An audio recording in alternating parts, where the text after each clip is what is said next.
एक होता उंदीर मामा. रस्त्याने जाताना त्याला मिळाले एक फडके. फडके घेऊन तो गेला धोब्याकडे. धोब्याला म्हणाला, धोबी दादा, माझे फडके धुवून दे.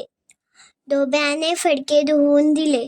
मग उंदीर मामा गेला शिंप्याकडे. शिंपी दादा, मला एक छानशी टोपी शिवून दे, तिला रंगीत गोंडही लाव.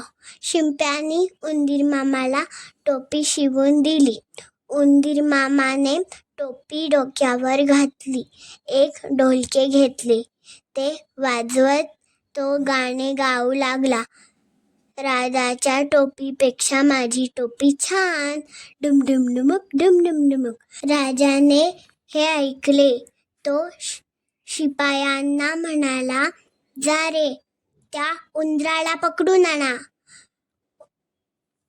शिपायाने उंदीर मामाला पकडले, दरबारात आणले. त्याची टोपी काढून राजाकडे दिली.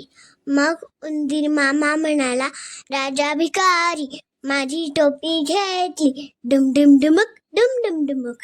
हे ऐकून राजा खूपच रागावला. त्याने उंदराकडे टोपी फेकून दिली. उंदीर मामाने टोपी पुन्हा डोक्यावर घातली व तो गाणे गाऊ लागला. राजा घाबरला.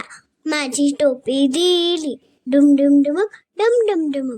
हे गाणे गात गात तो राजवाड्यातून निघून गेला.